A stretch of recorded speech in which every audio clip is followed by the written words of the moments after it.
Hi friends, എല്ലാവരും നമസ്കാരം. Welcome back to my channel. നമുക്ക് ഇന്ന് സംസാരിക്കാനുള്ളത് ഇപ്പം നമ്മുടെ മലയാള സിനിമയിൽ നിലനിൽക്കുന്ന ഒരു പ്രതിസന്ധിയെ കുറിച്ചിട്ടാണ്. നിങ്ങൾ പലരും അറിഞ്ഞിട്ടുണ്ടാവും, പ്രൊഡ്യൂസേഴ്സ് അസോസിയേഷൻ നമ്മളൊരു ജൂൺ 1 മുതൽ അല്ലെങ്കിൽ ജൂൺ മുതൽ അവര് സമരം നടത്താൻ പോവുകയാണ്. അതായത് ഒരു സിനിമ ഷൂട്ടിങ്ങോ ഒന്നും മലയാള സിനിമയിൽ നടക്കില്ല എന്ന് പറഞ്ഞുകൊണ്ടാണ് അവർ പത്രസമ്മേളനം അവർ ഓൾറെഡി പ്രസ് മീറ്റ് ഒക്കെ വിളിച്ച് അതിനെപ്പറ്റി സംസാരിച്ചു. നമ്മുടെ സുരേഷ് കുമാർ പ്രൊഡ്യൂസർ ആണെങ്കിൽ വളരെ ശക്തമായ ഭാഷയിൽ അതിനെതിരെ സംസാരിക്കുകയാണ്, ഇന്റർവ്യൂസ് കൊടുക്കുന്ന ഒക്കെ ചെയ്യുന്നുണ്ട്. സോ നമുക്ക് അതിനെക്കുറിച്ച് കുറച്ച് കാര്യങ്ങൾ നമ്മൾ കുറെ കാലമായിട്ട് നമ്മൾ കേൾക്കുന്ന കാര്യമാണ്. ഈ നടന്മാരുടെ പ്രതിഫലത്തിനെ കുറിച്ച് നമ്മൾ കുറെ കാലങ്ങളായിട്ട് കേൾക്കുന്നുണ്ട്. മലയാള സിനിമ പ്രതിസന്ധിയിലാണെന്ന് നമ്മൾ ഒരുപാട് കാലമായിട്ട് കേൾക്കുന്നുണ്ട്. എന്നാൽ അതിന്റെ കൂടെ തന്നെ ചില സിനിമകൾ നമ്മൾ 50 കോടി 100 കോടി 200 കോടി നേടിയെന്നൊക്കെ നമ്മൾ ഇങ്ങനെ കേൾക്കുന്നുണ്ട്. സോ നമുക്ക് ഇപ്പൊ കുറച്ച് കാലമായിട്ട് നമ്മൾ വിചാരിക്കുന്നത് ഈ മലയാള സിനിമ ഭയങ്കരമായിട്ട് ഫ്ലറിഷ് ചെയ്തുകൊണ്ടിരിക്കുകയാണ്. അതിന്റെ കണ്ടന്റ് വൈസും അക്സെപ്റ്റൻസ് വൈസും ഒക്കെ ആണെങ്കിൽ സത്യമാണത്. നമ്മൾ ഇന്ത്യ മുഴുവൻ നമ്മൾ മലയാള സിനിമയെ കുറിച്ച് ചർച്ച ചെയ്തുകൊണ്ടും നമ്മൾ മലയാള സിനിമയെ സംസാരിച്ചുകൊണ്ടും ഇരിക്കുകയാണ്. അതിനൊരു മാറ്റില്ല, സത്യമായ കാര്യമാണ്. ആ രീതിയിൽ മലയാള സിനിമ ഫ്ലറിഷ് ചെയ്യാണ്.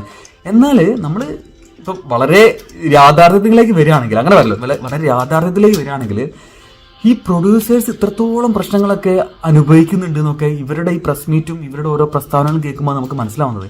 കാരണം നമ്മളും ആ ഒരു മഞ്ഞളിപ്പ് എന്ന് പറയില്ല, നമ്മൾ അതിൽ ആ സിനിമേന്റെ ആ ഒരു ഇതിൽ നമ്മൾ അങ്ങോട്ട് പോവാണ്. പക്ഷെ ഇതിന്റെ ബാക്കിൽ നിന്ന് അനുഭവിക്കുന്ന പ്രൊഡ്യൂസേഴ്സിനെ കുറിച്ച് നമ്മൾ ആരും ചിന്തിക്കുന്നില്ല. നമുക്കറിയാം, പണ്ടൊക്കെ പ്രൊഡ്യൂസേഴ്സിനൊക്കെ ഭയങ്കര ഒരു വില ഉണ്ടായിരുന്നു. നമ്മൾ പല ഫിലിം ബാനേഴ്സിന്റെ പേരിലാണ് സിനിമ പോലും അറിയപ്പെടുന്നത്. സിനിമേന്റെ പേരല്ല, ബാനേഴ്സിന്റെ സിനിമയിൽ അഭിനയിക്കുന്നത് പറയുമ്പോൾ നമ്മൾ പണ്ട് കാലം നമുക്കറിയാം ഒരുപാട് ബാനേഴ്സ് അങ്ങനെ ഉണ്ടായിരുന്നു. ഇപ്പോഴും ചില ബാനേഴ്സ് ഒക്കെ അങ്ങനെ ഉണ്ട്.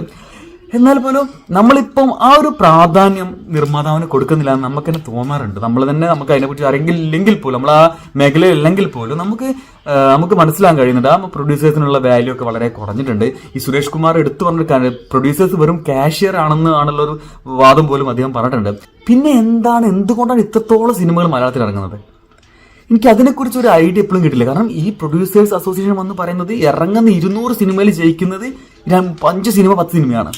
അത്ര ശതമാനം വെച്ച് നോക്കുമ്പോൾ അത്രയും കുറവാണ് വിജയിക്കുന്ന, അല്ലെങ്കിൽ പ്രൊഡ്യൂസേഴ്സ് ലാഭം തിരിച്ച് കിട്ടുന്ന സിനിമകളുടെ ശതമാനം നമ്മൾ നോക്കുകയാണെങ്കിൽ അത്രയും കുറവാണ്. കാരണം മലയാളത്തിൽ ഒരു വർഷം അത്രത്തോളം സിനിമകൾ ഇറങ്ങുന്നുണ്ട്.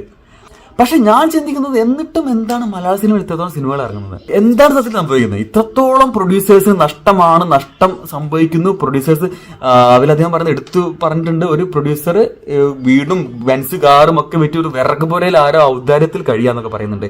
സോ ഇങ്ങനെയൊക്കെ പ്രൊഡ്യൂസർമാർ നിൽക്കുന്നുണ്ടെങ്കിൽ വീണ്ടും എങ്ങനെ മലയാളത്തിൽ ഇത്രത്തോളം സിനിമകൾ ഇറങ്ങുന്ന ഒരു വർഷം? 200 സിനിമ ഇറങ്ങിയിട്ട് 10 സിനിമയെ വിജയിക്കുന്നുള്ളൂ, പ്രൊഡ്യൂസർക്ക് ലാഭം ഉണ്ടാകുന്നുള്ളൂ. വീണ്ടും എന്തിനാണ് ആൾക്കാർ തയ്യാറാവുന്നത്? എനിക്ക് ആ ഒരു കണക്ക്, ആ ഒരു ഫിഗേഴ്സ് എനിക്ക് തീരും ക്ലാരിറ്റി കിട്ടുന്നില്ല അതിൽ. കാരണം ഇവർ പറയുന്ന ഇത്രത്തോളം സിനിമകൾ, ഇത്രത്തോളം പ്രൊഡ്യൂസർ, ഇത്രത്തോളം പ്രശ്നങ്ങൾ ഉണ്ടാകുന്നുണ്ടെങ്കിലും സിനിമ ഇറങ്ങുന്നതിന് ഒരു കുറവുമില്ല. ഒരു നഷ്ടം, 1 കോടിന്റെ 2-3 കോടി നഷ്ടപ്പെടുത്തിക്കളാം പോട്ടെ എന്ന് വിചാരിച്ചാൽ ഏതെങ്കിലും ഒരു പ്രൊഡ്യൂസർ സിനിമയ്ക്ക് ഇറങ്ങും. അപ്പൊ എന്താണ് ഇതിന് പിന്നിൽ നടക്കുന്നത്? എന്താണ് സംഭവിക്കുന്നത്? അതിനിപ്പോഴും നമുക്കൊരു ക്ലാരിറ്റി വ്യക്തതയില്ല. പക്ഷെ സുരേഷ് കുമാർ സംസാരിച്ച ഭാഷ, കാരണം അദ്ദേഹം വളരെ സ്ട്രോങ് ആയിട്ടാണ്. നിങ്ങൾക്കറിയാം, നമ്മൾ ലാലേട്ടന്റെ ഏറ്റവും അടുത്ത സുഹൃത്താണ്. പക്ഷെ അദ്ദേഹം എല്ലാ നടന്മാരെയും കൂടി അടിച്ച് പറഞ്ഞാണ് അവരുടെ പ്രതിഫലം, സിനിമേന്റെ ഒരു 50-60% സ്പെൻഡ് ആവുന്നത് സൂപ്പർ സ്റ്റാർസിന്റെ പ്രതിഫലത്തിന് വേണ്ടിയിട്ടാണ്. അത് നമുക്ക് ചിന്തിച്ച മനസ്സിലാവുന്ന കാര്യമാണ്. മലയാളത്തിൽ ഒരു 4-3 കോടി കണ്ടി നല്ലൊരു സിനിമ എടുക്കാം, 5 കോടി കണ്ടി നല്ല സിനിമ എടുക്കാം. പക്ഷെ ഒരു സ്റ്റാർ അതിലേക്ക് വരുമ്പോൾ അവരുടെ പ്രതിഫലം തന്നെ അതിന്റെ ഏകദേശം അത്ര തന്നെ വേണം. സോ അതൊരു നല്ല കാര്യം തന്നെയാണ്. അത് ശരിക്കും ഞാൻ ചിന്തിക്കുന്നത്, കാരണം അവർ പറഞ്ഞ കാര്യം, ഒരു സിനിമ വിജയിച്ചാൽ പോലും കാരണം പുതുതായി വരുന്ന നടന്മാർക്ക് പോലും കോടികളാണ് അവർ ചോദിക്കുന്നതൊക്കെ. സോ അങ്ങനത്തെ കാര്യങ്ങളൊക്കെ വേണമെങ്കിൽ നടന്മാരൊക്കെ ഒന്ന് വിചാരിച്ചാൽ ശ്രദ്ധിക്കാവുന്ന കാര്യമുള്ളൂ. പക്ഷെ ഇതിൽ ഞാൻ പറയാം, നേരത്തെ പറഞ്ഞ ഈ ടാലി ആവുന്നില്ല, ഈ കണക്കുകൾ ടാലി ആവുന്നില്ല. ഇപ്പോഴും അവർ ചോദിക്കുന്ന പണം കൊടുക്കാൻ പ്രൊഡ്യൂസർ തയ്യാറാണ്. ഇത്രയൊക്കെ ഇവർക്ക് അറിയെങ്കിൽ വീണ്ടും ഇനിയും സിനിമകൾ എടുക്കാൻ അവർ തരണം. അപ്പൊ എന്താണ് അതിന്റെ പിന്നിലുള്ള ആ സംഭവം? അതിന് അവർ ഭാഗത്തുനിന്ന് ഒരു ക്ലാരിറ്റി തരേണ്ടതാണ്. കാരണം അവർ ഈ കഷ്ടപ്പാട് പറയാൻ നമ്മൾ തിരിച്ചു അവരോട് ചോദിക്കുകയാണ്, എന്നിട്ടും എന്തുകൊണ്ട് 200 സിനിമകൾ ഇറങ്ങുന്നു മലയാള സിനിമയിൽ എന്ന് ചോദിക്കുമ്പോൾ അതിനോടൊരു ആൻസർ കറക്റ്റായിട്ട് അവർ പറയേണ്ടതാണ്. അതിന്റെ പിന്നിലുള്ള കളികളോ അതിന്റെ പിന്നിലുള്ള കാര്യങ്ങൾ എന്താണ്? നമ്മൾ എല്ലാ ആക്ടേഴ്സും പറയും, അവർക്ക് ചോദിക്കുന്ന പൈസ കൊടുക്കാൻ ആൾക്കാരുണ്ടായിട്ടല്ല അവർ സിനിമ പോയി അഭിനയിക്കുന്നത്. ഇപ്പം ഈ സുരേഷ് കുമാറിന്റെ സംസാരത്തിൽ ഇത് മുന്നോട്ട് ഒരു അധികകാലം പോകില്ല. എത്ര പ്രശ്നത്തിലാണ് പോകുന്നത്. നമ്മൾ അവര് പറയുന്ന കണക്ക് കേൾക്കും നമുക്ക് മനസ്സിലാവും അത്. കാരണം ഇത്ര സിനിമ ഇറങ്ങിയിട്ട് ഇത്ര പ്രൊഡ്യൂസേഴ്സ് ഇത്ര പ്രശ്നങ്ങൾ അനുഭവിക്കുന്നുണ്ടെങ്കിൽ മലയാള സിനിമ എങ്ങനെ മുന്നോട്ട് പോകും? ഇപ്പൊ നമുക്കറിയാം ഒരുപാട് നടന്മാർ പ്രൊഡക്ഷനിലേക്ക് ഇറങ്ങിയിട്ടുണ്ട്. സോ അവരൊക്കെ എന്തെങ്കിലും ഒരു കാര്യം ഇതിന്റെ പിന്നിൽ ഉണ്ടാകാം എന്നുള്ളത് എനിക്ക് ഇപ്പോഴും ഒരു സംശയമായിട്ട് നിൽക്കുന്ന കാര്യമാണ്. കാരണം അല്ലാതെ എന്തിനാണ് വീണ്ടും ഇത്രത്തോളം സിനിമകൾ വരുന്നത്, ഇത്രത്തോളം പ്രൊഡ്യൂസേഴ്സ് മലയാളത്തിൽ അല്ലെങ്കിൽ ഒരു ഇൻഡസ്ട്രിയിലേക്ക് വന്നിട്ട് ഒരു ഇത്ര കോടി ഞാൻ കളയാന്ന് വിചാരിച്ചിട്ട് ആരും വരുന്നില്ല. എന്തെങ്കിലും ഒരു കാര്യം അവർക്ക് അതിനെ കൊണ്ട് ഉണ്ടാവാതെ ഇവരൊന്നും ഈ സിനിമയിലേക്ക് കടന്നു വരുന്ന എനിക്കൊരു സംഭവമൊന്നുമില്ല. പക്ഷേ ഇവർ പറയുന്ന കണക്കുകളും കാര്യങ്ങളും കേൾക്കുമ്പോൾ നമുക്ക് അതും വിശ്വാസമായിട്ട് തന്നെ തോന്നുന്നു. അഫ്കോഴ്സ് അത് സത്യമായിരിക്കും. പക്ഷേ വീണ്ടും ഈ ബിസിനസ് ഇങ്ങനെ നടന്നുകൊണ്ട് പോകുന്നത് എന്തുകൊണ്ടാണ്? ഇതിന്റെ കൂടെ നമുക്ക് നമ്മളെ നടന്മാര് സത്യത്തിൽ അവർക്ക് നമ്മൾ രജനീകാന്തൊക്കെ ചെയ്യുന്നത് കേട്ടിട്ടുണ്ട്. ചില സിനിമകൾ പൊട്ടി കഴിഞ്ഞാൽ അവർ തിരിച്ചു കൊടുക്കും പൈസ, അങ്ങനെയുള്ള കാര്യങ്ങളൊക്കെ നടക്കുന്നുണ്ട്. അപ്പൊ മലയാളത്തിൽ എന്താണ് എനിക്ക് മനസ്സിലാവുന്നില്ല. മലയാളത്തിൽ എനിക്കറിയില്ല എത്ര ആക്ടേഴ്സും കാര്യങ്ങളൊക്കെ അങ്ങനെ ഒരു അവരുടെ പരിപാടി കഴിഞ്ഞ് അവരുടെ ആക്ടിങ് കഴിഞ്ഞ് പോയാൽ പിന്നെ അത് കഴിഞ്ഞ് അവർ പോയി. കാരണം ഇതിന് വേറൊരു സംഭവമുണ്ട്. കാരണം നമ്മൾ ഈ പ്രൊഡ്യൂസേഴ്സിനെ നമ്മൾ എപ്പോഴും ഇപ്പം പാവമായിട്ടും അല്ലെങ്കിൽ പ്രൊഡ്യൂസേഴ്സ് ആണ് ഏറ്റവും വ്യാപന പ്രശ്നങ്ങൾ ഉണ്ടാക്കുന്നതൊക്കെ എന്നുള്ള കാര്യം സത്യമാണ്. അവരുടെ ഷോൾഡറിലാണ് എല്ലാം. പക്ഷേ ഇതിന്റെ കൂടെ തന്നെ ഒരു കാര്യമുണ്ട്. ഇതൊരു ഗാംബ്ലിംഗ് പോലെ തന്നെയാണ് സിനിമ. കാരണം ചെറിയ കുറച്ച് പൈസ എറിഞ്ഞിട്ട് ഇത്ര ചുരുക്കം ടൈം കൊണ്ട് ഇത്രത്തോളം ലാഭം ഉണ്ടാക്കാൻ പറ്റിയ വേറൊരു ബിസിനസ് ഇല്ല. അതൊരു സത്യമായ വശമാണ്. കാരണം ഈ ഒരു ചെറിയ കാലയളവിൽ നിങ്ങൾക്ക് 1, 2, 3 മാസം അല്ലെങ്കിൽ 6 മാസം കൊണ്ട് ഇത്രത്തോളം ലാഭം കിട്ടാൻ ചാൻസ് ഉള്ള വേറെ ഒരു ബിസിനസ് ഇല്ല നമ്മുടെ വേൾഡിലില്ല. അതുകൊണ്ടൊക്കെ തന്നെ ആയിരിക്കാണോ എല്ലാവരും ഈ ബിസിനസ്സിലേക്ക് ഇറങ്ങുന്നത്. സോ കാരണം നിങ്ങൾ ആലോചിച്ചു, ഈ പ്രേമലിന് എക്സാമ്പിൾ എടുക്കാൻ, നമ്മൾ പ്രേമൽ പോലെ സിനിമ എക്സാമ്പിൾ ആയിട്ട് എടുക്കുകയാണെങ്കിൽ 10 കോടിയോ അല്ലെങ്കിൽ അതിന്റെ കുറവോ ചെലവുള്ള പ്രേമലാണ് 100 ചില്ലാൻ കോടി കളക്ട് ചെയ്തത്. അപ്പൊ അതിന്റെ പ്രൊഡ്യൂസർ കിട്ടിയ വരുമാനം ആലോചിച്ച് നോക്കൂ.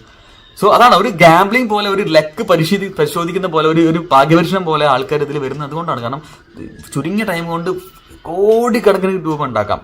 അത് അങ്ങനെ ഒരു സംഭവം കിടക്കുന്നുണ്ട്. കാരണം ഈ ഇപ്പം സിനിമ 100 കോടി നേടി 200 കോടി നേടി വിചാരിച്ചിട്ട് കുറച്ച് പൈസ കൂടി ഞാൻ ഇന്ന ടെക്നീഷ്യൻ കൊടുക്കട്ടെ, കുറച്ച് എക്സ്ട്രാ പൈസ ഞാൻ ഇന്ന ആക്ടർക്ക് കൊടുക്കട്ടെ എന്ന് ഒരു പ്രൊഡ്യൂസറും ചെയ്യില്ല. ആ ലാഭം മൊത്തം പ്രൊഡ്യൂസർക്കാണ്. സോ അത്രത്തോളം ലാഭം കിട്ടാനുള്ള ഒരു പോസിബിലിറ്റി ഉണ്ടായതുകൊണ്ടാണ് അത്രത്തോളം റിസ്ക് അവർ ഏറ്റെടുക്കേണ്ടി വരുന്നതാണ് ഞാൻ മനസ്സിലാക്കിയതിൽ. പക്ഷെ എന്നാൽ പോലും ഇതിലിപ്പോ എനിക്ക് വേറെ ആരും കുറ്റം പറയാൻ എനിക്ക് തോന്നുന്നില്ല. കാരണം പ്രൊഡ്യൂസർമാർ തയ്യാറായിട്ടല്ലേ ഈ സിനിമ ഇന്ന സ്റ്റാർക്ക് ഇത്ര ക്യാഷ് കൊടുത്ത് എടുക്കാൻ പ്രൊഡ്യൂസർമാർ തയ്യാറായിട്ടല്ലേ വീണ്ടും അങ്ങനെ സിനിമകൾ ഉണ്ടാവുന്നത്.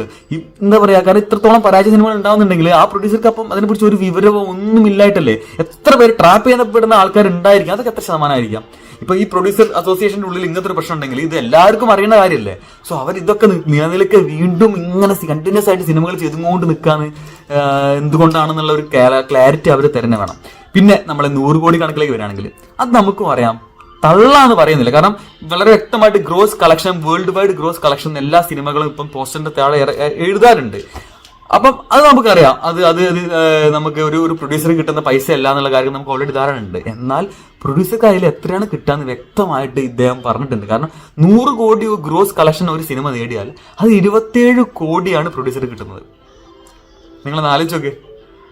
അത് 30 കോടി സർക്കാരിന് ടാക്സ് പോകുമ്പോലോ, എന്റർടൈൻമെന്റ് ടാക്സ് ആയിട്ട് 30 കോടി 100 കോടി സിനിമ നേടിയാലേ 30 കോടി സർക്കാരിന് പോകുന്നുണ്ട്, 27 കോടി മാത്രമേ നമ്മുടെ പ്രൊഡ്യൂസർ കിട്ടുന്നുള്ളൂ.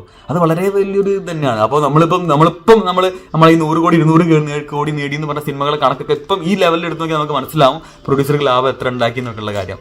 സോ ഇതെന്തായാലും അവര് വളരെ ശക്തമായിട്ട് തന്നെയാണ് മുന്നോട്ട് പോകുന്നത്. കാരണം പ്രൊഡ്യൂസർ നമ്മുടെ സുരേഷ് കുമാറിന്റെ സംസാരം വളരെ സ്ട്രോങ് ആയിട്ട് സ്റ്റെപ്പ് ഓൺ ആയിട്ടാണ് അദ്ദേഹം വളരെ ഇതായിട്ട് സംസാരിക്കുന്നുണ്ട്. അദ്ദേഹം പറയുന്നത് കോവിഡിന് ശേഷമാണ് ഇത്രത്തോളം നമ്മുടെ എന്താ പറയാ പ്രൊഡക്ഷനൊക്കെ മുന്നോട്ട് വന്നത്. കോവിഡ് കാരണം അവരൊക്കെ വന്നത് ഈ OTT പ്ലാറ്റ്ഫോമിൽ കണ്ടിട്ടാണ് പോലെ കുറെ പ്രൊഡക്ഷൻസ്, കുറെ നടന്മാരാണെങ്കിൽ ആരാണെങ്കിൽ പുതിയ കമ്പനികൾ ലോഞ്ച് ചെയ്തത്. കാരണം ആ ഒരു വരുമാനം ഉണ്ടായിരുന്നു. അത് ഈ നമ്മുടെ ഈ OTT പ്ലാറ്റ്ഫോം ഒരു സിനിമ നല്ലൊരു തുകയ്ക്ക് സിനിമ എടുക്കുന്ന വിശ്വാസം ഉണ്ടായിരുന്നു. ഇപ്പൊ അതുമില്ല. കാരണം ഇപ്പൊ OTT പ്ലാറ്റ്ഫോം എന്താ ചെയ്യണമെന്ന് വെച്ചാല് അവർ സിനിമ ഇറങ്ങി അത് ഹിറ്റായതിനു ശേഷം മാത്രമേ അവർ സിനിമ എടുക്കുന്നുള്ളൂ.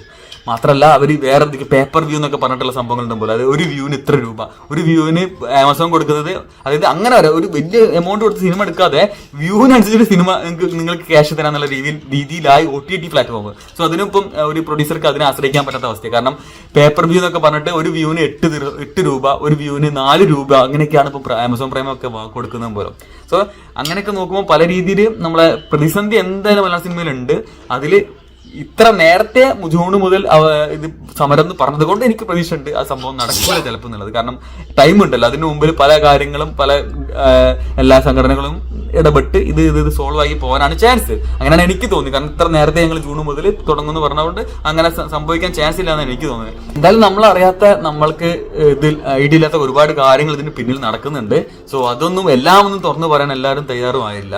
പക്ഷേ ഈ പ്രൊഡ്യൂസേഴ്സിന്റെ ഈ പ്രശ്നങ്ങൾ കേൾക്കുമ്പോൾ നമുക്ക് അതൊരു സഹതാപം പോലെ തോന്നുകയും ചെയ്യും. പക്ഷേ എന്നിട്ടും എന്തുകൊണ്ട് ഇവർ ഇതിന് വേണ്ടി ഇറങ്ങുന്നു എന്നുള്ളത് ഒരു വലിയ ക്വസ്റ്റ്യനാണ്, ഒരു വലിയൊരു ക്വസ്റ്റ്യനാണ്.